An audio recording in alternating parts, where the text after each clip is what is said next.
My name is Lionel 2K. I'm Griffin. All right.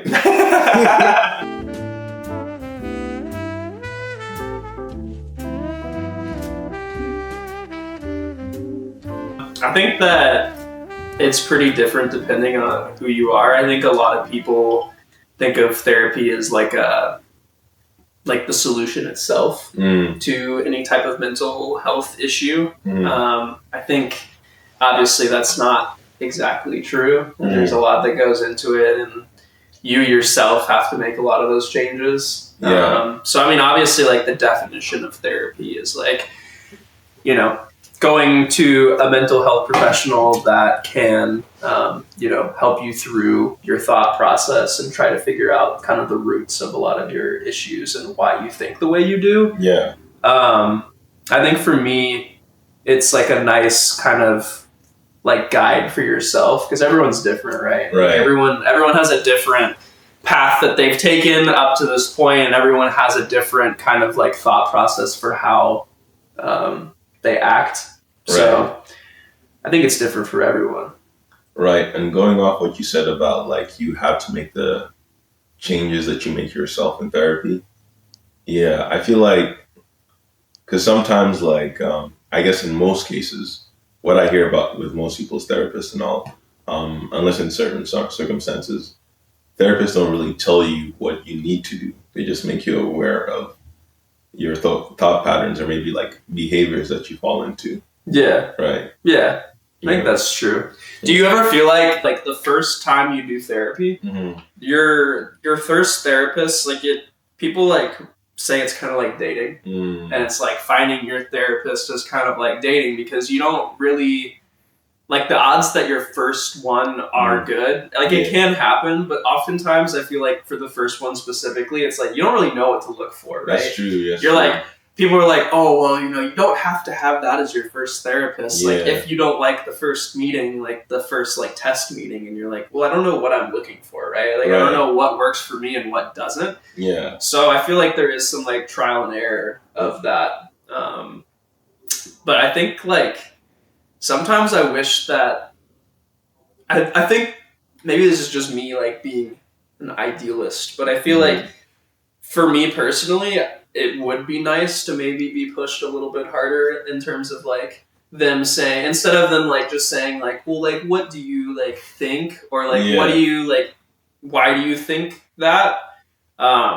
I think I tended to shut down a lot just because like if I'm not in that headspace to do it, I feel like it's hard for me to do it. Right. But if I'm like pushed at the start to get in that headspace, it's a lot easier for me to open up. Right. And that's still something that I'm like working on. It's not like my therapist's fault per se. What do you mean like push to open up? Just like a guiding question, right? Like instead of being like, hey, like, I see that you feel that way, and like it's okay to feel that way, and like sometimes emotions aren't like logical, and like I agree, like that makes sense, but for me, emotions can be not logical, but there probably is a reason you are feeling that way, and just saying like, oh, like sometimes you have these feelings, and it's okay to have these feelings, like that's valid, but it's still like, but I want to know why I'm having that feeling. You want the why. Yeah. Oh, okay. Yeah. That's the hard part. I think that is interesting. Like getting into that, because I know with my therapist, the first thing that we did was like just acknowledge that I was feeling things in the first place, because I didn't even recognize the level of emotional suppression that I was doing in the background. Just like bypassing my emotions and trying to basically logically deconstruct everything that I was going through and think about the points and the merits, because I wasn't even thinking, oh, well, how am I feeling about the situation? Oh no, I'm thinking, well, I thought what's actually happening with the situation. But the way my therapist talked about, I think like your emotions was basically that they are also telling you something about the actual situation, and sitting with them and actually accepting that they're happening, and just being aware of what they are, and like just being able to sit with them so you can see them coming in. was a skill in itself for me. Yeah. And then on top of that, then we started layering it. Not really we, but I started layering it on like, oh, why do I feel like this? Because I'm noticing that this is happening to me. Because I think sometimes it's like, when you get that feeling of like, oh, something's just wrong, and it's like there's no real logical sense to it. But when you sit with that, so I guess you first start by like sitting with that feeling for a while, and you realize, oh wait, I guess like I have stuff to do at work. I got a bunch of errands that I'm behind on, and then you really start thinking about it. It's like you're just like some low level, some low level worrying about like all the things that you have to do because where I would just be like, I'm just tripping right. I'm just tripping right now, and I just need to get through this and lock in and do what I need to do. Yeah. Yeah, that's a good point too. Yeah. And I think, does it still tie into what you said about you wanting to know about what your feelings are saying, and you wanting your therapist to like be like, oh, this is what your feelings are saying? No, I mean, I don't want them to like tell me specifically because like a therapist is never going to be able to tell you like what you're feeling, right? Like they don't know that. They just, and like obviously they're learning you through every session. So like they don't have, this book that tells them what everyone's feeling at all times. But I think that part of it for me specifically was like trying to break down kind of that like logic feedback loop. And I think a lot of like guys fall into this where we tend to like have to put kind of like logic to everything. And like, I think that in actuality, there is a reason you're feeling this way. And like, there is a logic behind it. Most of the time you're not just like feeling some way because you're feeling some way. Yeah. But I think that like the focus of it was more so like thinking more about the emotion that you're feeling rather than the why, because if you're always focused on the why, you can lose what you're actually feeling. So I think that was kind of his like method. And at some point I think, I don't know, I personally was kind of like done. I felt like I had like gotten to a point where it's like, okay, I know like what's going on and I know like what I'm feeling. So I'm not really getting as much out of these sessions. And I think that is like something that is important about therapy too, is that it's not meant to be a forever thing per se. And like you can always do like checkups, right? Like you could go back like twice a year maybe, or like once a year, just kind of like have like a person to talk to that's like not your friend, because like obviously friends are gonna have a bunch of confounding type of things, but like they'll have their own opinions. They'll have their own opinions for sure, and own motives and stuff like that, right? So it's kind of like it's not they're slightly biased about what you should do. Yeah. And like I don't know. I think it's also like kind of a burden, right? Like you don't want to like go to like a friend and like dump a bunch of stuff, like just trauma dump and be like, help me, please. And like, it's like, well, they don't get like paid for that. Like, that's not their job. They don't know how to do it. Yeah. So I think that like a lot of that's like, I don't know. I think eventually I might get back to like doing like a couple a year or something, just like check-ins. But like I'm not actively in therapy right now. Yeah. I don't know. I think like guys are just so like stunted emotionally. I feel like I didn't like talk about emotions with my like guy friends until like college, like late college. Oh yeah. Versus like, I don't know, all the girls that I've talked to, they're talking about like, like middle school, like late middle school and high school was very transformative. And I was like, I was just playing video games in high school. Like I wasn't doing anything. I wasn't thinking at all. Right. And then I feel like that is very connected to kind of this like online idea that a lot of people have about guys, where it's like, how can guys like heads be just so empty? It's like we've always just kind of been doing that. Right.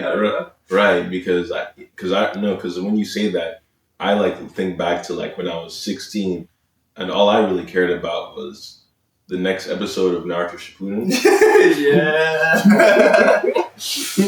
and I guess like what games I'll be playing like within like I guess the next few hours of being home, Yeah. So I definitely get that, especially because I felt like maybe like being younger, being 16 in general, I was just reacting to shit as it came to me. I didn't really I wasn't really like, because I even remember like back when I was in high school, there'd be times where my mom would be driving me to high school, and I'd be feeling a little anxious, like as it's happening, and I was just like, oh, and I would recognize that I'm feeling that way, but I would just be like, oh, okay, I've seen this in the video somewhere. I just gotta, take a deep breath and jump right in. And that's it. Yeah, that's it. Yeah, yeah. So yeah, man. I mean, no, I definitely get like the way like what you were saying about like guys just not thinking about their emotions like long, especially until later in life. Because I think, I mean, if I'm really being honest, I think maybe in some ways I've always, thought about my emotions, but never in like, that these are, that they are like a relevant source of, I think, my experience as I'm like living life as well. So I think that's only started for me within like, I'm not embarrassed to say like within the last 2 years, year and a half, where I'm like, oh wait, how am I feeling about the situation? Why am I feeling about this? Oh, if I don't like this, if I don't feel good about this, I'm just not going to do it, Where I feel like I do that now and I'm like, it's saving me so much more headache because there's times where I'll just sit with things and they'd be eating me up inside, but I'm just there sitting in it because I'm like, hey, what else do you do? Hey, these what it is. Yeah, these would be. Yeah. Yeah. No, I don't know. I think that like kind of brings up the topic of like acceptance versus avoidance in terms of like kind of, if you really think about it, like when we were younger, right? Like every issue you have was kind of like advice was given to you in terms of like, oh, like it'll pass, or like, you just gotta like get through it now because like eventually it'll be like better, and like it always technically kind of ends up being true in a lot of like cases, but it's like those kind of like feelings you had in that moment are probably going to come up at some point again. Right. And if you don't like really think through them and understand why you're feeling that way and like accept why you're feeling that way, you're just avoiding the actual issue, and you'll always kind of like have that recurring issue. Right. So like I feel like growing up we tend to just avoid things where I'm like, man, I feel bad right now. Let me just like do something else and I'll feel better. And like it technically works, but like you're not really getting rid of why you felt bad in the first place. Right. So you just never get better or change, and you're just in this cycle for like your entire life. No, for sure. I mean, when you say that, it reminds me of this story. So I think I was like, say 16. Oh yeah, a lot of shit happened when I was 16. 16. So I was 16, and then there was this one girl that I really liked. And I remember what happened. I remember that I think we were having a spat or something, and then, but I was like, okay, I'm gonna make it up to her. So I think like I got her like this teddy bear, chocolates, and like I think forgot what else, but I got her a bunch of gifts for her birthday. Wrapped them up in this really nice box, gave it to her, and she was like, oh, what? I love this. Thank you so much. I remember her like posting about it, right? And I was like, oh, okay, cool. Shit's cool. I mean, like I've taken care of everything, and then he did not. And then I like I find out through a trickle of my friends that this girl, she's with like my friends are out right now. I'm at home, and like they're like, oh, we've seen your girl out, and she's with this really tall dude over here. I'm like what? Oh yeah, now she's with a really like skinny dude. I'm like what? So I'm like, wait, it's her birthday, and I'm like, I know she's out, but I'm like, wait, I didn't know that she was running around with like multiple dudes within the same day, within the same moments. And I remember I was just like, what? So I remember texting her about it, and like her telling me like, basically, yeah, we're just I mean, it's all good, and I'm like, I really appreciate the gifts, but like, yeah, I think I don't think like things are gonna work out. And I was like, damn. And I remember feeling so hurt in that moment. And you're like, but I got the teddy bear. Right, but I was like, but I thought everything was cool, right? I thought I fixed it. And so like I was just so sad, and I don't think I've been as sad in my life since, because I was so sad. I walked around. I tried to watch some TV, didn't help. And then I just remember like going to sleep, because like I was like, there's nothing I can do about this at this point. I just gotta sleep because that's the only way I can avoid feeling what I'm feeling right now. Did it work? And it worked. It worked. I woke up and I was tired, and I was a little groggy, but I was like, I had forgotten about it for that day at least. Yeah. So it was funny. It's like, yeah, do anything else to avoid your feelings. Yeah. Even run to sleep, and that kind of helped because, like, you know, obviously, like, the next few days, like, it was still a thing, you know, and I was still like a little bit disturbed by it, but I wasn't as disturbed as when it first happened, and I just ran away from my feelings by sleeping. Yeah. Yeah. I also wonder, like, how different it is. Like, obviously, when you're younger, everything is like so intense. So it's like hard to do like a direct 1-to-1. Like, if that was to happen to you 3 years ago, would you still feel the same, or would you like have acted differently even before your like enlightenment period? I guess the last couple of years. Right. You know right. What I mean? No. Yeah. I mean, yeah. I definitely. I don't think I would have like fallen asleep because from what I took from that was like, you know, never let yourself lose life over somebody. Which is also like a very emotionally repressive way of processing things, where it's like, I'm just not even gonna give this a thought or like any energy towards, but it's gonna circulate in your head, you know. You're just avoiding it. You're just being avoided in different ways, you know. Yeah. So I definitely had like more sophisticated ways to be avoidant when I was like older, and so I think it would just be like, I would not be like sleeping. I would probably be like, it's like avoidant but in a different way. Yeah, you're like working to like, no, that's definitely true. Yeah. Working out, like maybe going to the gym, like spending time with friends. I would just be doing whatever I can to just not think about it, you know? Yeah. And I feel like that's also like if you watch any like sitcom, I feel like that's very much a thing that's like kind of projected in terms of like, oh, like, let's go out, let's like forget her, or like let's forget them, you know? Like, that's kind of like something that's just shown in like every single kind of like piece of media that you'll ever see, which is interesting to think about. Like, it doesn't really make...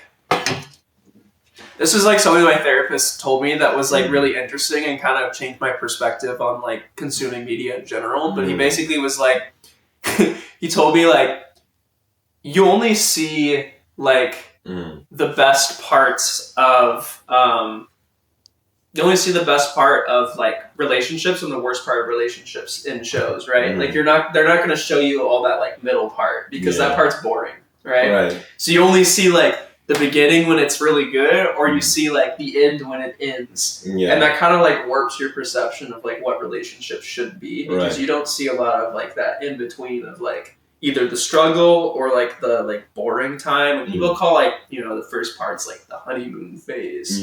But it's like, you have to realize like eventually you need to just kind of like live, and like it might feel weird or boring, but it's like that's normal. Right. And you don't really see a lot of that in like media in general. No, so, that's true. I don't know. There's a lot of like, you know, oh, the relationship was great, and now she broke up with you, and now let's go out and party so you forget her. Right. And it's like, it's only the high. Yeah, right. Like all of the like peaks of everything, and you're just like, oh yeah, like that makes sense. You want to forget about this bad thing that happens, right? But it's like, yeah, maybe that's not the best idea. And something you're saying about media only really talking about like the highs and lows, you know, and I think some part of me would always draw a lot of information on like maybe how I should act based on how like media would show people at my age. And I always felt like, and sometimes I would like always be thinking about, okay, what would this character do in this situation, right? And I was like, because that's what I'm gonna do. But then I'm like thinking about all the in-betweens, and I'm like, I'm blanking on what to draw from, which also probably speaks to like how much media probably shapes people and like how they grow up and how they respond to things. Yeah. Do you feel like, not to like interject, but I feel like something that's really interesting now is like, we grew up in the last like 4 generations have been very like different, right? In terms of like growing up. Like obviously in the past it's been there's been differences in generation to generation, but like we've seen so much transformation of just like globalizing everything. Like you can get, like I just bought a PC case from China and it got to my door in 2 days. Like that's just like wasn't possible. Right. So like the new generation with like all of the media that's consumed through like TikTok and like the super quick like 8-second bursts that are like just like pumping you full of like basically just like dopamine pumps, right? Like you're just getting tons of like reaffirmation, like it's the algorithm is pointing you directly to what you're interested in, and you have like these 8 seconds like, oh, I'm bored, let me skip to the next part. I wonder how that's going to like impact like kind of like development of the like, you know, younger generation, like the 5-year-olds right now, like Gen Y and like how is that going to impact? Because I'm thinking now, like looking at me growing up, like we had TV, right? And we're talking about like, oh, like the TV shows, and like we see like this character does this thing, and maybe like looking back on it, that wasn't how you should act really in real life. But like now you're seeing like 8-second clips nonstop. No, I feel like it's like an overload. Like no, I think what you're telling me about kind of makes me think of like because we had Courage the Cowardly Dog, The Adventures of Billy and Mandy. What else did we? Yeah, our generation's the best for sure. We had some messed up cartoons. I mean, dude, but they were bangers. They were bangers, though. They were bangers. Courage the Cowardly Dog. Yeah, but I can't help but like I met up with one of my friends recently, and he was like, "Oh yeah, Lionel, like we also had Robot Chicken." Robot Chicken, yeah. I know Adult Swim, like we weren't supposed to be watching that, but it was like at 9 p.m. and of course some kids are up at 9 p.m. You know, so I know that did not do me a favor because I met up with one of my friends recently, and he was like, you know, Lionel was always a good dude, but he always made some like, you know, like some really offhanded jokes sometimes. Oh, was it from Robot Chicken? Yeah, and I'm like, I can't help but think, like, you know, I remember a lot of the media that I would watch, and I'm like, I'm incentivized to find it funny because, like, that's all I'm watching, right?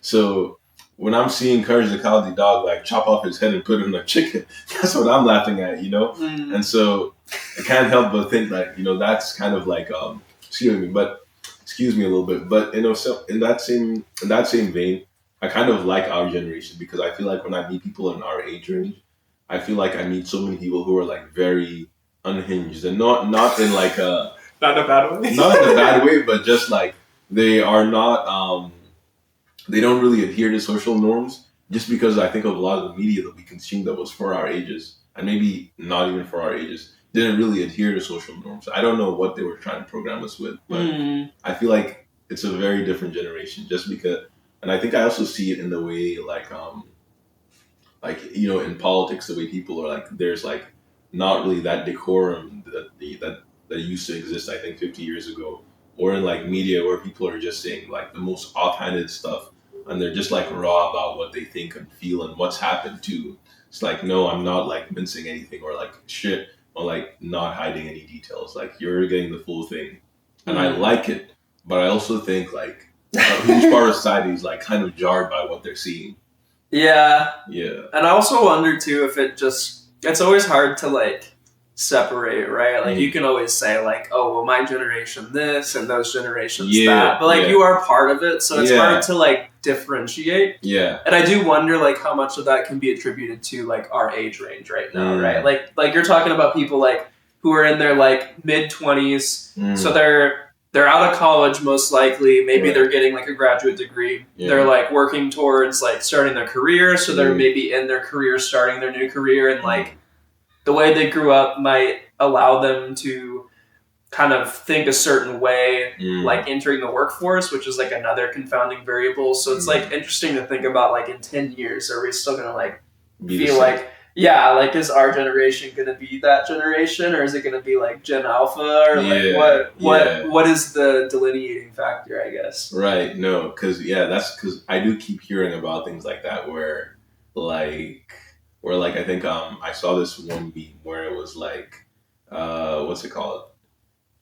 And I don't condone, you know, I don't condone beating kids. I just have to say that front ahead of time. But it was like, what's it called? Like a Gen Z dad where he was like, where he was like, I need your help to like, you know, what's it called, to basically come and do the dishes with me and come and clean up this kitchen. And he was, and like his kid was like, give me a minute, give me a minute. And it's like, I need you to do this now, and you have a minute. And okay, and so the millennial was like, I need you to come clean this kitchen, and he was like, give me a minute. And he was like, okay, you have a minute, but if you don't, and he if you don't, he references his slipper and he pulls it out, and it's like he shows it to him. Whereas like I think like the next step up was like the Gen X dad, where the Gen X is like, I need to clean this kitchen, and he's like, give me a minute. And then the next thing you see, he's coming out with a belt, like no preamble, no nothing. Yeah. And you know, I can't help but like think about that when I'm thinking about the different delineations of generations. But also something I think about too is like how I was interacting with this. I was talking to someone who was like, I think 14, and I couldn't help but notice like every 5 seconds they would say something about like skippity, and I was like, is it a bit though? Like, was it a bit or was it like real? I don't know. They just like, it was like after every sentence they would be like, you know, and I went to play soccer, skippity, you know, and after that we got some ice cream, skippity, and I'm like. And I'm kind of getting low level irritated, but I'm like, you know what? I think this new generation, generation. Like, what I'm feeling is my age. That's probably what I'm feeling. Dude, I feel old, right? Like you, like hear these terms, and you're like, is this real? Right. And like, I think something that they said that really threw me off was like, you know, I really hope for world peace, and I think the way everyone can achieve that is by socially subsidizing level 10 gap for everybody. and I was like, damn, I was like, okay. But I'm like, you know, I mean, that's a reason like I guess I'm not 14, you know. I know, dude, but that's the thing that's crazy though, like 14 is like not that young. Right. Like when I was 14, like I was not. Like, I don't want to, like, toot my horn or anything, you know? But I don't remember being, like, I felt, not that I felt adult, but, like, you're in high school. Like, you're like, a bit older. I feel like I would have cringed so hard if I was, like, doing that. In high school, right? Like, I don't know. It's so weird. And I know, like, teachers are talking about that. Like, there's a lag time. Like, a lot of kids that are coming in due to just kind of being derailed from COVID or like other things, having to take like online classes and things, there seems to be like a lack of kind of like guidance for a lot of kids, and there seems to be a trend of like less literacy and like being below where you should be, and I wouldn't be surprised if that like is extrapolated to, you know, your emotions, right? Like your emotional capacity. Like if you spent the last 3 years behind your computer screen, like at class, you're not like conversing with like student body as much. You might have some friends you talk to outside of class, but like you don't have that classroom setting. Yeah. So not interesting is a weird word, but it'll be maybe eye-opening or interesting per se to see what that looks like in the next 5 to 10 years. Like, are these people going to be more stunted than like even we were just talking about, right? Like if you don't have that like social kind of like group or like having to deal with like the day-to-day, like being around a bunch of people. Like I know people always say like a lot of people, especially like online, will be like, oh, like I hate people, I don't want to be around people, blah blah blah. Like I love working from home, and I think that there's value to it, and I think that it makes a lot of sense for like people to be upset with having to like punch in, punch out type of work. But I think also like they learned a lot of skills prior because of having to like be around a bunch of people or being around people you don't like. Right. Like you have to learn how to interact with people, because eventually you're going to find someone that you're around that you don't like, and are you going to shut down or are you going to be able to handle it? And I'm worried about the new generation not being able to handle anything that doesn't like kind of go their way or like doesn't make sense to them, because they're not very experienced in a lot of that. Which is very similar to I think an article I saw written about like our generation too. Gen Z can't handle, basically. Yeah, no, I know that every generation talks about the next generation. Right, they're like, this new generation, they don't understand. Right. Like, everyone does that. But yeah, I do wonder how much of an impact, like, that gap was. Because, like, for us, it was college, right? Like, we had the COVID gap in college, and, like, we were already doing, like, Panopta. We were already doing, like, online stuff pretty much. Like, all of our homework was through Canvas or, like, through, like, you know... Alex was that like chemistry thing? Alex, yeah. So like everything was through some online source already. You were just going to class for lectures and like office hours and stuff. That's so like true. We weren't stunted in the same way. Like imagine if you were in like middle school and you didn't do any of your middle school. Yeah. Like 3 years of middle school, like you just did you didn't go to middle school or like high school, right? You come in like you did freshman year and then you graduate. Right. Like that'd be so weird, right? It would be. No, and like it makes me think about a lot of my own development and how like I think like I had, because I felt like, especially because I felt like so emotionally stunted. Like I think I sometimes question whether basically like the emotional development and the growth that I've had over the past few years would have happened with or without therapy. And I think my therapist was like, you probably would have kept it pushing regardless. Yeah, I think that's fair. But you might have even arrived at the same conclusions on your own eventually, right? Because I think about like one of the big lessons I had to learn like recently, which has really helped like my professional life and also just like the way I relate to my work as well, is that you were at most 50% responsible for how a person like basically responds to you and anything you do. You think? At most 50. Well, at most 50. Do I think? I think I know because like if you yell, right? If that other person also starts yelling, I feel like then it's more like what in them is making them feel like, oh, they're yelling. I think this is a good time to yell too, right? And it's like I'm just seeing like raw yelling out of nowhere, right?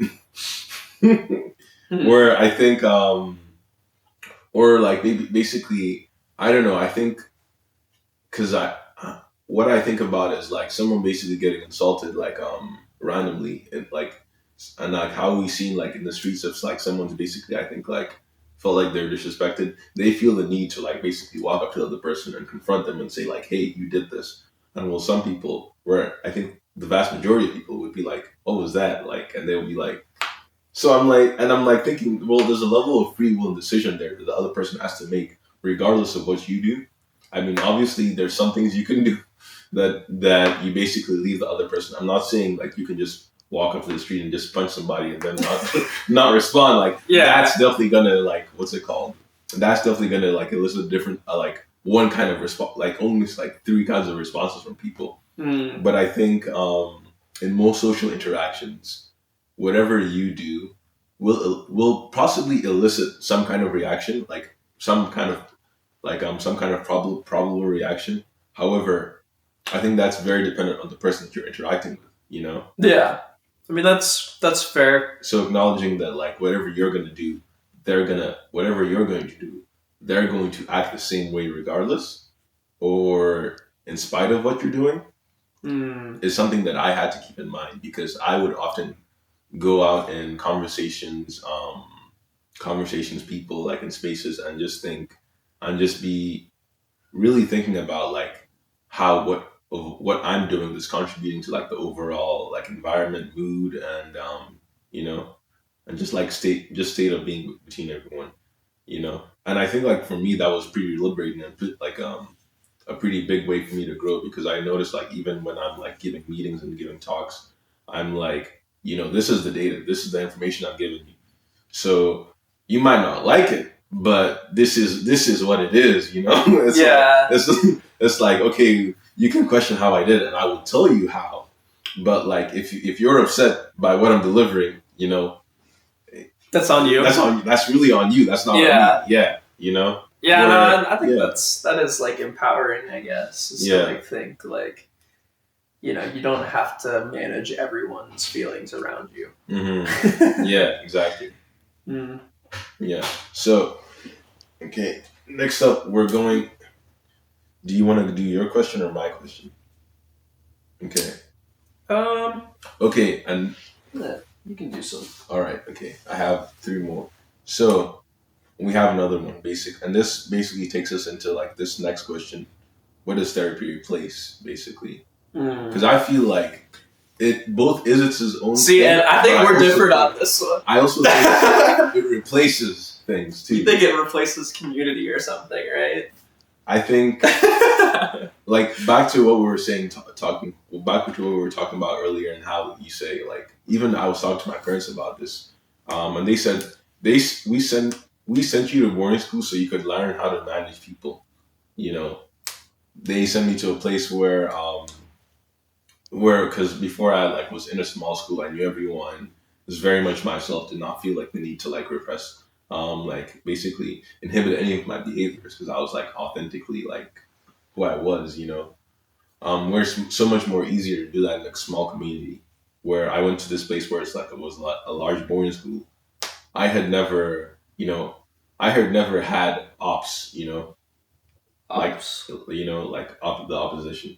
I had never because in boarding school, especially because in some places, if you have a problem with someone, they're your roommate, or they're in the next room over. Like you can't like go home. You can't go home. Yeah. You can't go home. Like you're in it. Yeah. You're like dealing with it. You're trying to. It's like I told my dad I'll be like there'd be nights I'd be going to sleep, but I'm like thinking I'm going to sleep right next to my enemy. And at first it's like kind of jarring, but like over a period of time, like kind of got used to it and kind of like accepted it as part of daily life. I would not recommend anyone that's no way to learn how to people manage, but you kind of learn how to like manage people and how to like basically, I guess like curve out your own niche in whatever space you are in, regardless of what someone else is doing or like how they act towards you, which I think a lot of people struggle with now. It's like code switching. Yeah, being able to code switch, being able to like accept that you may be in a space where not everybody accepts you, or you might have one person that you don't agree with, or like basically don't agree with at all. And so where I feel like people now maybe struggle with that a lot, where it's like it's not a like and we because there's this concept of like a safe space, and I think like places of work, places of worship, places where a lot of people gather should be safe places. People are also not okay with going into spaces where they might encounter hostility, and where I'm like saying it's a sad skill that it's a sad thing that that does happen. I'm not saying that we shouldn't have safe spaces, we should, but I'm saying like realistically with the way the world is, there will be places with active hostility. As a Black person, I like very much attest to that. So that's where I'm like, I think in some ways where like I think a fully fleshed out community would probably teach you like how to like handle difficult people and basically allow you to like basically go to someone for like basically emotional advice. I think I read this in a Bell Hooks book where she was talking about how like a lot of people were raised in environments where they learned what love was and they related it to care. Where I think love was where she defines love as like the emotional having a commitment to someone else's growth spiritually and personally, and that's basically empowering them to grow and supporting them. While care, she said, care is different. Care is making sure this person is fed, like I guess like physically cared for and like allowed to express themselves. In some ways, not suppressed emotionally. And she says a lot of people grew up in places where a lot of the love was basically considered care. So it's like, oh, I'm feeding you. That's how I like care. Oh care like food. Food is a big thing. Like I'm feeding you. I'm like giving you the clothes on your back, and so, and so, where I think, and like I've lost my point, but going back to what the therapy replaces community. Okay, now I remember my point again. Yeah, I was gonna say. So basically, people so in big communities where people used to be basically raised in like multi-generational households and stuff, there would be someone else who basically has a lot of emotional intelligence, who might not be your direct parental caregiver, but they're a person who, I think in media it's like really popular to say, that cool uncle that doesn't fit in. Yeah. Seems to really get it, because like they're closer to you in age, they've been through what you're going through, and they're like on your side on most of the things, Yeah, and that's where I'm like, I think therapy does replace some support where that might not exist, especially in our hyper-capitalistic, very individualistic society where communities are smaller, family sizes are smaller, and there's that to consider. What are your thoughts on that?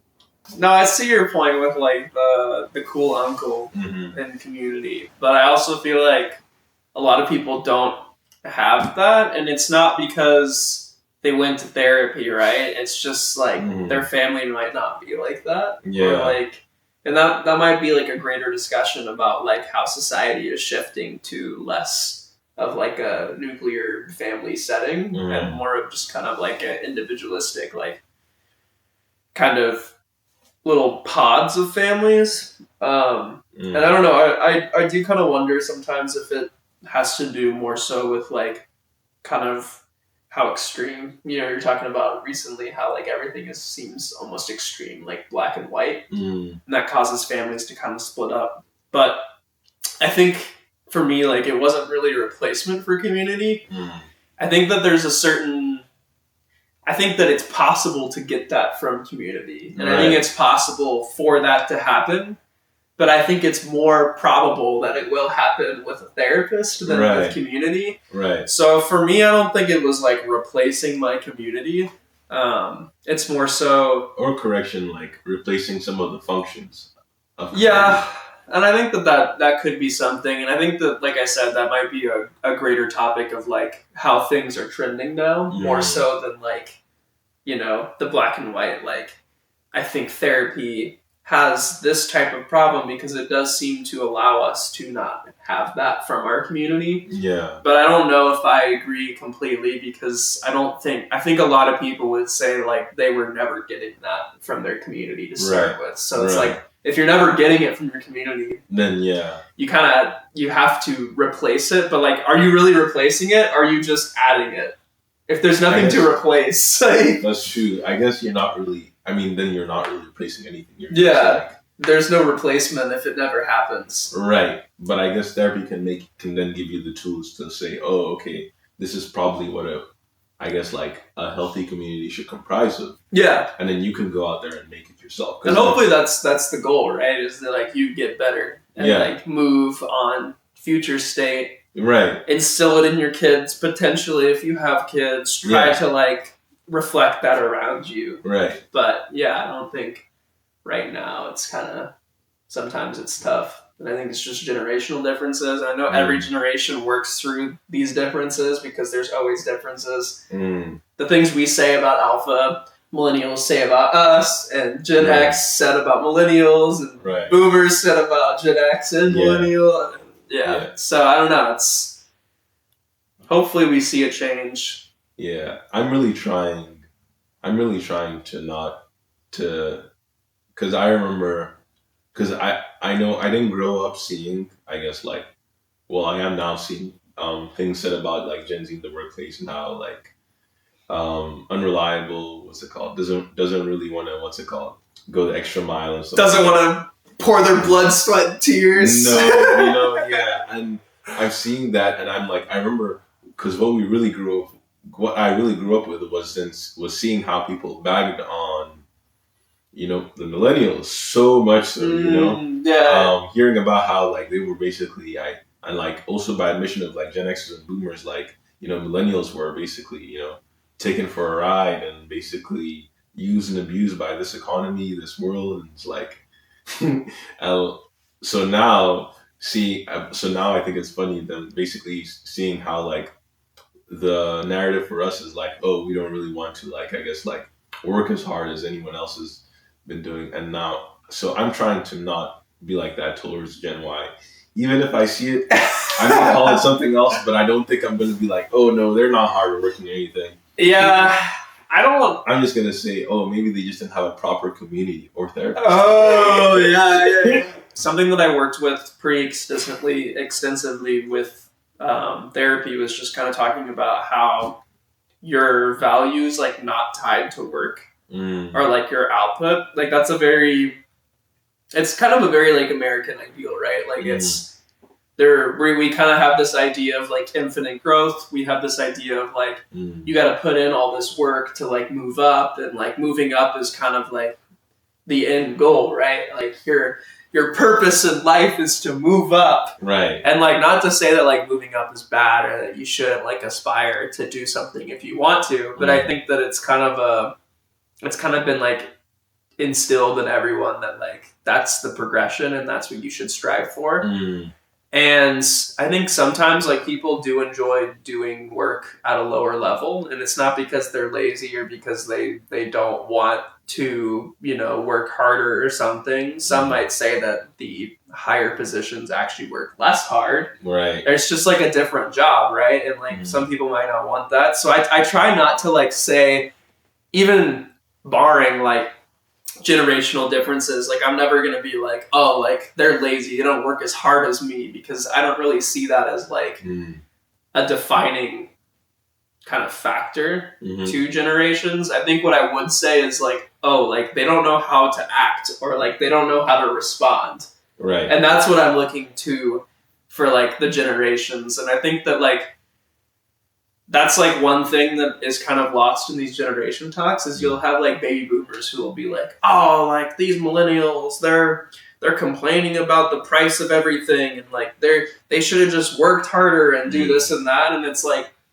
maybe, but like the incidence rate of like abuse has gone down, like divorces have gone down, like things are getting better like emotionally and mentally. So like you might have people who are upset with the state of like money, or like you might say like, oh, they're lazy because they aren't making their fingers bleed to try to scrape by. But it's like, does that make them a worse generation because they're not as inclined to like kind of try for this infinite growth that's not sustainable at some point? Right. So I don't know. I don't want to compare generations based off of their like work output. Yeah. I mean, I can agree with that. Yeah. But I don't know, the Skibbity and the Ohio. Yeah. I don't know about that. That's different. It is different. All right. But is it different, or is it just us saying, our generation's better? You never know. It's hard to separate. I mean, who knows? I guess like what even is better? I think better is a very subjective term. Yeah. I'd say. And to me, I'm always better. Yeah, and I'd say better in what way? What have you learned from therapy as a whole? As a whole? Yeah. Looking at your journey, like from where you started, like where you were, and like now at this point. I think it's definitely kind of guided me to look more introspectively and just kind of try to figure out. I don't think I, as a person, will ever be. I don't know. I think that everyone's different, obviously, like we were saying earlier, but I think that some people are just not as inclined to maybe be as emotional, and like it's okay to be that way. It doesn't mean that you're like dead inside or that you're like something's wrong with you. Like, right.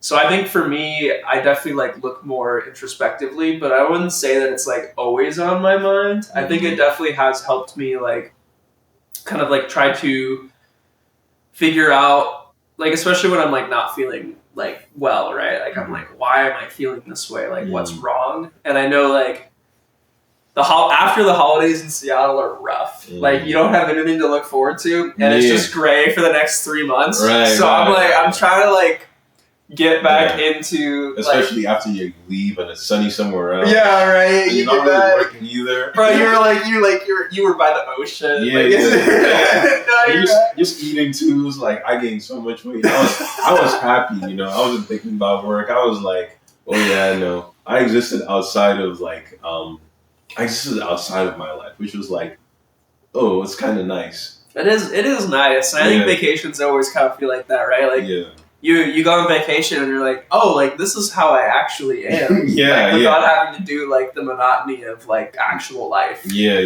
So I think that it's helped me kind of get through that a little bit better.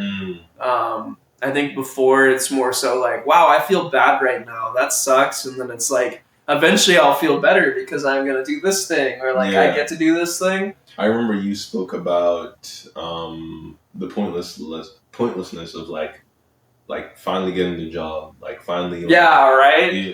And I think that's still like a transition period. Like you're, like we said earlier, right? Like we're in this like specific time period of like, we just left college, at least I did, right? And I'm like in my career and I'm starting my career and I'm like, I'm doing well and I'm like moving up, but it's like more so like not the moving up's that important. But either way, like I'm like doing well and I enjoy what I do. I think it is like that your whole life you're like, gotta get the good grades to get into college. Right. I gotta get the good grades in college. I gotta get a job, or like I gotta go to like med school, or I gotta go to get my PhD in some like really niche bioengineering thing, you know, like something like that. And then after that, you get a job and you're like, you get this job and it's very like nebulous, right? Like it's like you have these tasks to do and you do the tasks, but there's always tasks. There's no real end point. Like everything is like, it's done. And then it's like, okay, on to the next thing. And there's no like, okay, I did it. Like you get the job and you're just kind of like, this is going to be my life for the next 40 years is like doing a job. And you start to like kind of get in your head like, damn, like that's it? Like, right? Like what else is there? Like I like enjoy my job. So I'm like imagining like how hard it would be like if I really hated my job.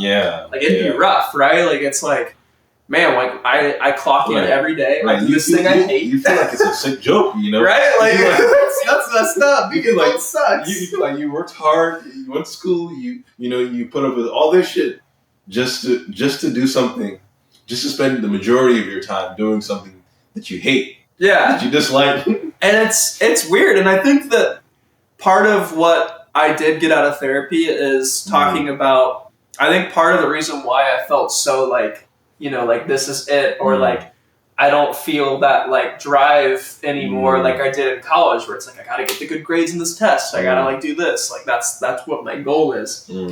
I think like a lot of that was because of my like tying my connection of like work to like values. So like thinking about, I do my work for the day, and like my job specifically is very erratic in terms of like sometimes we'll have like the world is crashing, and then other times we'll have like, you know, nothing too crazy, but we'll have like routine things we have to tend to, but it's not as like high stress or as much work per se. And in those periods, you feel like if I'm not working 50 hours a week nonstop, like am I really like working? And you like start to feel bad about it, right? You're like, oh man, like I'm not putting in 110% every day. Right. And like that's, like my therapist was saying, like that's not sustainable, one, to put in 110% every day. And number two, like you shouldn't feel bad about like not only doing the work well, but like if, you know, you're doing something and you realize like, oh, I maybe didn't work as much today because there was as much to do. Like you shouldn't feel bad about that, because like your value as a person shouldn't be tied to how much work you produce or how much work you're currently doing. And I think that was like an interesting kind of like thought process that I've been trying to like take more of. And I know like you said, it's like the Gen Z, like, oh, they're lazy, like they don't work as hard, blah blah blah. But I think like in corporate settings, there's always going to be a lot of time where you're like, is this really like that useful? Like all these meetings or all this like, not even real meetings, like talking, and you're just like, I like you, but like this isn't finishing my tasks. Like what is this considered working? Like, and I don't know. I think in some ways it's an interesting kind of like shift where like I have friends where, not like I don't have this luxury, but like one of my friends literally says like He's like, yeah, I'll work like 4 hours a week. And like I get all my tasks done in those 4 hours. Yeah. And then I have to spend 36 hours for the rest of the week like pretending that I'm doing work. And I just feel like it's weird that it almost feels like people who like maybe can finish their tasks quicker or like companies that are just have too many people hired and don't have as much work. Like why am I being penalized for being efficient? And I think that's like an interesting thought and like something. I mean, are you being penalized unless someone is like watching? I mean, that's the thing though. Like, if they were to be like, you know, audited, right, and like they saw like, hey, you only actually worked like 6 hours per your screen time. What's that about? And then it's like, well, I finished all my tasks, and they'd be like, well, that's not good enough. Like, you should have been working. And it's like, on what? Exactly. Yeah. So I don't know. I think like. Part of that is also related to your like, you know, Gen Z seems to not be as inclined to like go above and beyond all the time, right? Like I'm sure he could find extra work somewhere, but it's like, why would you do that? Right. If you're not going to be like rewarded or like it doesn't reward you, right? Like you don't feel better, by doing that. So it's kind of like, why would you do that? So I don't know. I think part of the biggest thing I learned from therapy was trying to like separate like my worth in terms of like work output and like my worth as a person, because I'd like if I was to have kids, right, like I'd like them to like not remember me like, oh, like dad was such a good like process engineer, like he did such great work on like all of his drug products that he worked on. Like I don't want to like be known for that. I would like to be like, oh, like yeah, my dad was really cool, like he was able to like talk to me about anything. Like I messed up and I went to him and we figured it out, and that was really cool, and like I like that. Like I want that to be what like I'm remembered by, not like my work. Like, and not that I don't even dislike my work. It's the crazy thing. I just not like he was hauling so he could provide. Yeah, like I don't want to like be known as like like my dad. He's a hustler. He provided so well. Like and like you know he was absent completely, but he provided so well.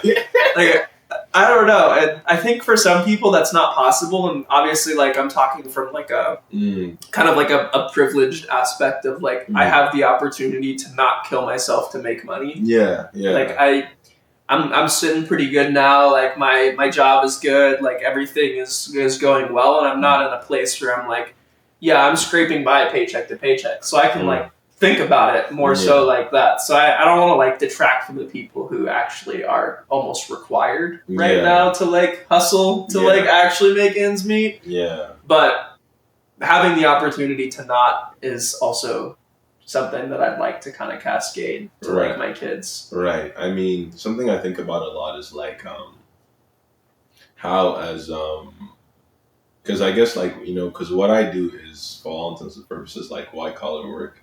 It doesn't really require you to be like out there under the sun, moving something 8 hours a day, like when you get 5 hours break. It doesn't require you to be constantly moving, and a part of that makes me feel bad because I think it's also pretty cool because I think one of my friends described it as we get paid to think, which is it is. It's pretty cool that we do get paid to think and like to think of our solutions. We get like these resources and like you go for it the way you I guess you have protocols on like how you do certain things, but like you're given like I guess like the expression to like basically do what you want to do to solve the problem, and I'm like that's so cool that I get to do that and I'm compensated so well for it. But then at the same time, I feel so bad to see because I think I went to Baltimore recently, and I remember people who had like seeing people who were basically like not economically well off, and also seeing street sweepers and thinking, wow, these people like work so much harder than I do, you know? And I was feeling bad that, you know, I'm like literally here enjoying myself on a work trip, you know, my travel was calm. This is my first time in the city. I'm having a good time, but I'm like also feeling bad because I'm actually seeing people who are like more disadvantaged advantaged than I am. And and I told this to my therapist, and my therapist was like, "Well, do you feel like?" Well, he asked me a few questions. One of the first questions he asked me was like, "Well, do you feel like you would rather be doing work like that? That would would that make you feel better if you?" You're like, no. it's like no, definitely not. Like no, it's like, and he was like, "Do you like the work that you do? Do you actually enjoy it? Can you see yourself doing it?" It's like, yes, very much so. And he was like, and from that he was basically like, well, and that is that is to say that there's a lot that happens in this world that basically is the reason for why things are the way they are. And part of capitalism also makes you feel like like part of like the hyper capitalism like stage that we're in right now, or part of the world that we're in right now, makes you, just because the allocation of like the redistribution of resources um is not like homogeneous, nor is it like efficient, nor is it fair. So you get to see other people who I think probably don't need some resources just get, I guess, distributed like more of them, where it could do more work and produce like more economic output somewhere else. So it's like he defined it as those inefficiencies in the system, and those I guess like the downsides of people not doing well because of like the way our world and our institutions are structured. That's not really your fault. I mean, you can feel bad and you can do things about it, but that doesn't mean that you should feel guilty just because you're in a place where you feel like you're compensated and someone else is not. More so, you should take what you should consider what you can do to help, and like accept that, yeah, you do feel guilty, but do not feel like it's that you're responsible for it. Yeah. Yeah. Yeah, no, I think that's fair. Yeah. I don't know. It is weird. You're like, oh, they work like so much harder, and like they like kind of do. yeah. But I think that there's always something to be said. Like, I think especially for like my job, a lot of like what goes into like why we're compensated, or like what we bring, is like less about like raw output and more about knowledge, right? Yeah. It's one of those things where it's like everyone's upset with IT when something goes down, but no one cares about IT when everything's working. Right. Yeah, they're always like, how could you let this happen? And it's like the one instance in the past year that something happened. The rest of the time, everything was fine. Everything works smoothly. So it's like one of those things where it's like you might not have like all of all of this work that you're always having to do, and that like you have to be like a data monkey or something like that. Like that's not the purpose of your job. The purpose of your job is to know things. Right. Like to learn everything to do like some jobs, it takes like a year. Right. And like you're valued as a like contributor for your knowledge and like your thinking, like you said, rather than like the raw work you do. Because like a lot of jobs that are physically harder, they like are harder. Like obviously physically to do. Yeah. And like there's always going to be like skill that's associated with like any type of manual labor, right? Like a really skilled person in manual labor is like really efficient and really good at what they do. Right. But like they don't have the like maybe like year of really technical niche knowledge that's required to enter that field. So like it's always going to be kind of compensated differently, and that's just the way that like the world works right now. And it feels bad sometimes, especially when you see like the bad part of it, because I think we're in a little bit of a bubble in Seattle in some ways. Oh yeah, definitely. And you go to like we were talking about like Missouri, like you go to St. Louis and you like see.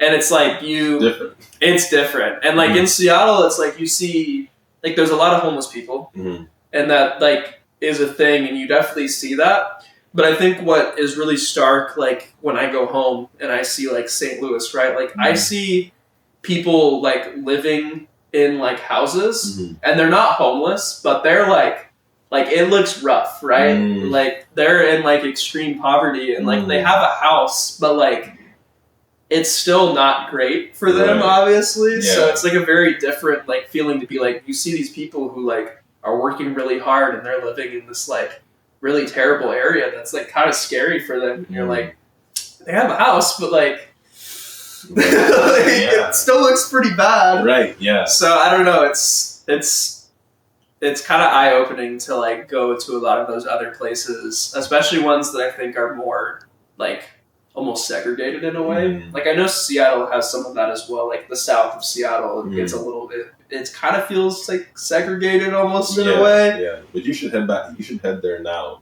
Every day it's different now. Every day I see like it expands. It expands, and I can see the what's it called? The encroaching of like the gentrification, the PCC. Yeah. There's like now an artisan bread store like further down in Seattle than it was like 5 years ago. Yeah, there are more townhouses going up, especially, and it's slowly moving and it's encroaching every day, and it's interesting to see. Yeah. And I think that like the things that we see that probably were so stark to you in like Baltimore or St. Louis is that there's these areas that like are segregated, but like there's nothing moving into those areas. Like it is like really extreme poverty and like not in like a very scary area to navigate in some parts, and like there's nothing changing about that. Right. Like it's this like block that they've set. And that block is going to be where everything is contained. And nothing will enter and nothing will exit.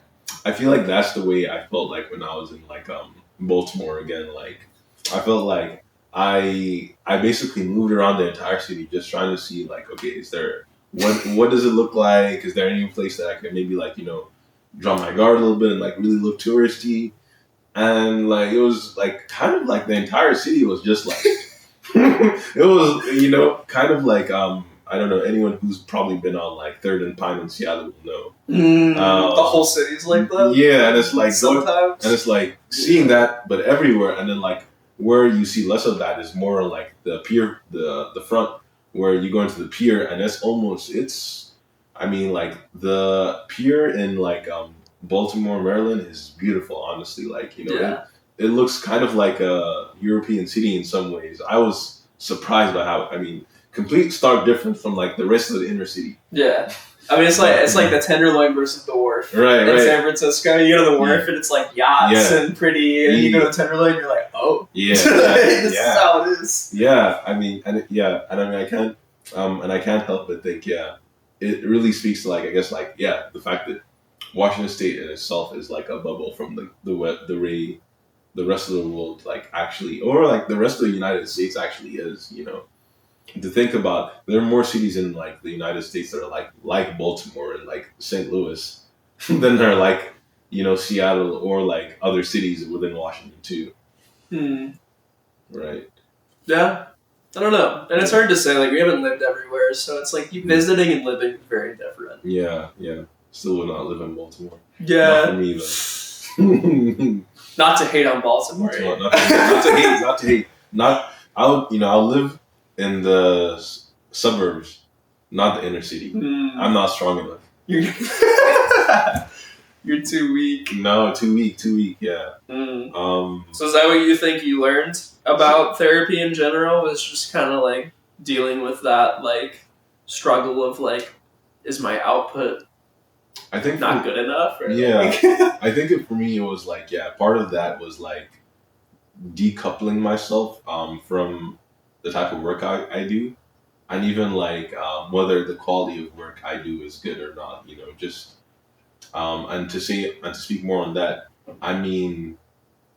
whether I do the work with the steps that I'm given, and I'm like, if it doesn't work out, just because also the work I do doesn't have like a specified like, oh, this is the gold optimal. This is like the gold optimal outcome that we're trying to achieve. And like there's a easy stepwise process, to achieve what we're to achieve, basically the results that we're looking for or the results that we want.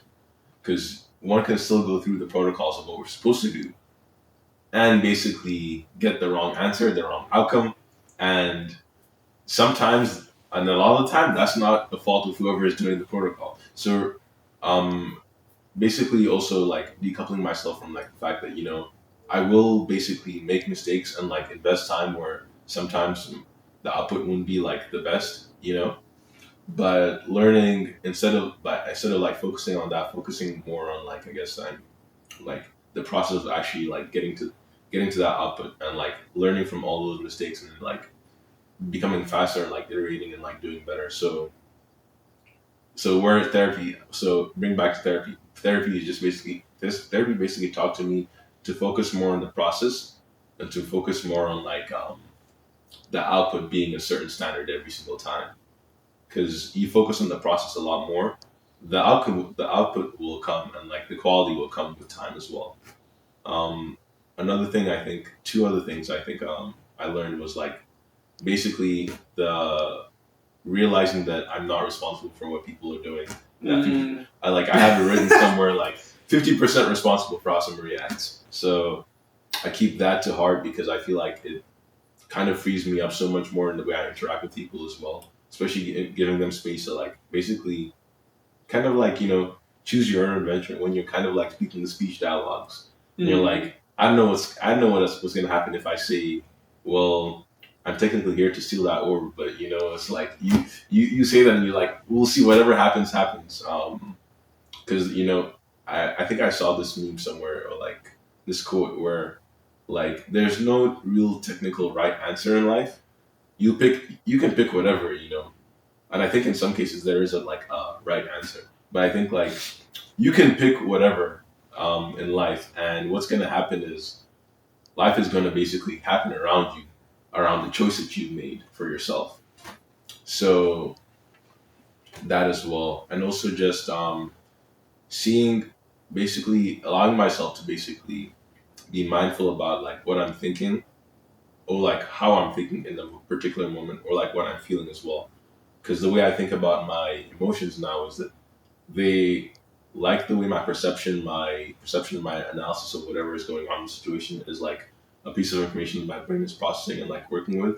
My emotions are also telling me something about whatever is happening to me or what I'm basically doing to the world and like how that's reflected. Yeah, so that's what I've learned. Yeah. It's a lot there. Those are important. Yeah, yeah. My closing question was, closing statement was like, yeah, I could have lived without therapy. Oh, right. The question about like, could you live without it? I mean, yeah. I would be a functional person right now. Right. I think I might even arrive at the same conclusions I've like arrived at with therapy. Maybe not as soon. Maybe not as ever. Maybe not as completely even. Yeah. I guess like those are the two ways. I could have like arrived at the same conclusion. I could have maybe partially arrived at it, or I could have never discovered it. And I would just figure out how to cope regardless. And I don't know if I would say that would be like a bad life per se.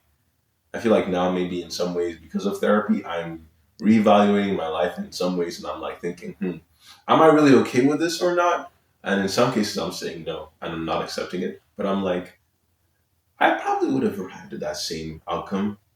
Yeah. Yeah. Passing it on to you, what do you think? Yeah, no, I mean, obviously, like, I'm not gonna say like. Is there a version of Griffin who's just like, who just never went to therapy? Who was just like, kept it pushing.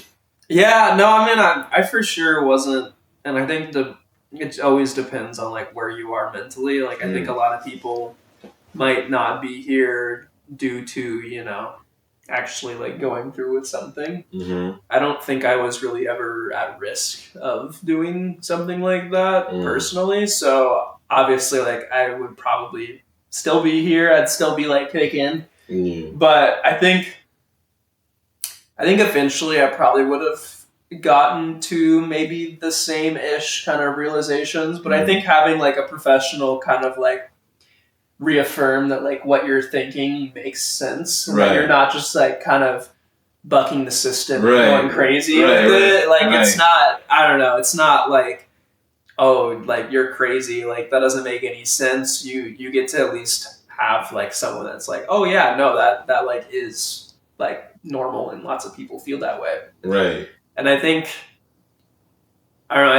the biggest struggle with me still is like with like my guy friends. It's not it's not the same type of relationship that I see like with a lot of like girls with their friends in terms of like just openness. And I wish that I could like change that overnight, but I don't. It's just not something like I've had talks with people and been like, hey, like if you ever need anything, like talk to me, like I'll be there. And it's not like me just saying it, like I am being real, but like it's just something hard to act on. Like people don't tend to like do that. Yeah. So I think eventually, likely I'd get there. Who knows how long though, and like how much of just like bleh I'd feel for like how many years. Right. And I think that part of it too is like I was looking for something more, right? Like I'm thinking, okay, I got the job.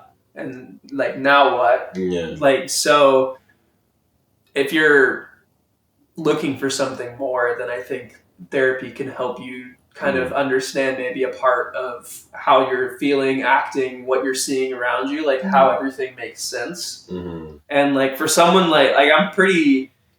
Everything I do, for the most part, kind of has like a reason. Like I'm very like calculated in like a lot of things. So I think that it's kind of like nice and almost refreshing to like not feel as like tied down to like everything must be like like a thought process. Yeah. And like I think my biggest struggle with people was like, why would this person do this? This makes no sense to do. Like, why would you ever do that? And I think part of it is like understanding now that like people don't think the same way I do. Yeah, but I also have a question. How did you also ever done things and you're like, Griffin, why are you doing this? Like, why are you?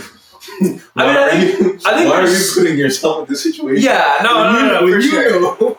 No, I and like that's definitely true, and I think like that you're always gonna like look back on things and be like, why did I do that? Yeah, but I think my point is more so like having a reason for like everything, like in terms of like a day to day, right? Like okay, like I'm gonna open the grocery bag this way and do this way because it's the most optimal. And it's like you're min-maxing everything in life. Right. And some things aren't meant to be min-max. Aren't meant to be min-max, or it's just not really a point in min-maxing? I think and I think that's a good point too, is like meant to be min-max is like kind of a thing. I think meant to be is probably more for your mental health, right? Right. Like, you don't need to min-max everything to like get what you want. I get what you're saying, but because like I think I put this up with my therapist, and he was like, well, it's like I don't know, dude, like because I was like, yeah, man, I feel like I'm like super anal sometimes, but I was like, I'd be like, and then I was like, but then at the same time, I actually get a thrill out of doing that sometimes. Yeah, you like it. It's like. Damn, I actually really enjoyed, building this bar table that I'm looking at right now, where I was like trying to figure out like the level of basically like how like level the screw should be and tying them down and basically measuring it out 3 times and like comparing like the different screws I would use. I actually enjoyed that, or basically having like my home shoes stacked up like by the door, my outside slippers stacked up like pretty close to my porch in some other direction. I really appreciate just things being in a certain place and me not even have to think, and like I just head to an area and like what I need is there, So I realized that But some people aren't like that. Some people are not. Some people just like do things. And I think I didn't really understand like how common that is. They just flail. They just do things. Yeah. And I think that helped me kind of understand a lot of like why people act certain ways. And it's like sometimes there really isn't a reason behind what they did. They really just did. They just did.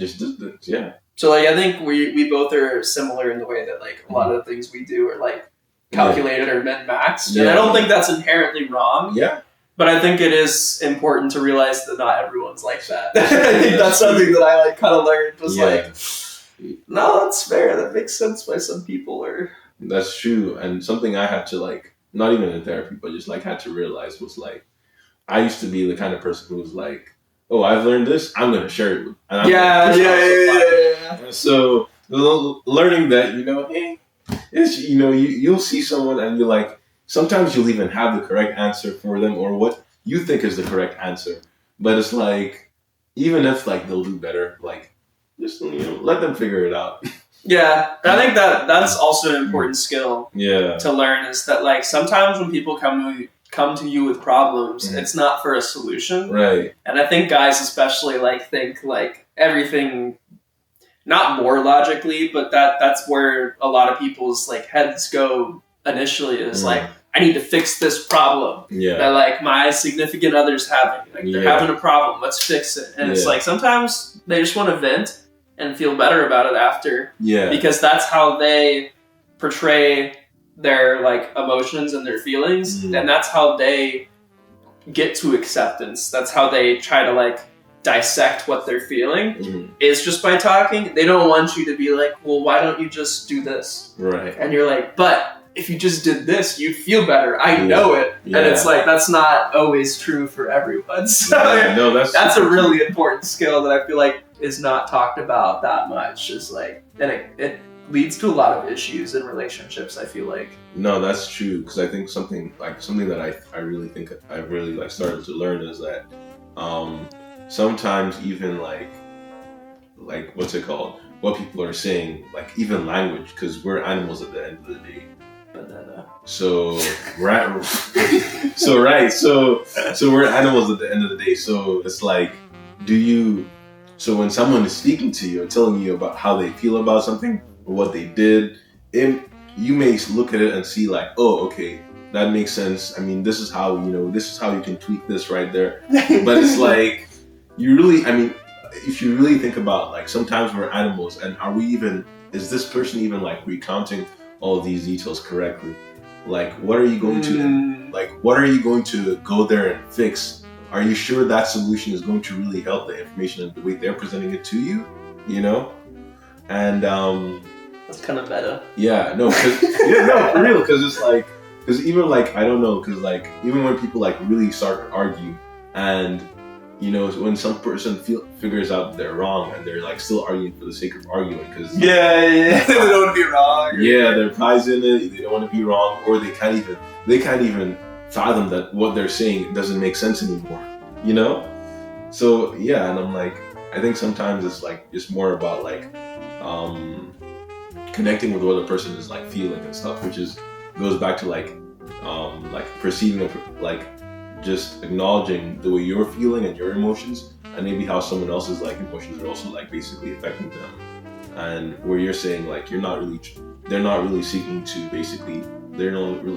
like to basically figure out a solution, but they're just seeking out to like co-regulate with someone else. Where I think my therapist shared with me this meme, and it said, what did it say? That's so Gen Z. No, yeah, he did. I think he's a millennial, but he shared with me this meme, and this meme was like, what was it? It was like, and this guy was like, okay, thanks for like listening to me. I really appreciate you hearing me out. And then what the other guy was like, what's it called? Joy shared is double the joy, but pain shared is half the pain. And they're both like, yeah. Okay. Yeah. That makes sense. Right. Okay. So, are we good? I think so. Okay, this is good. I'm gonna end it there.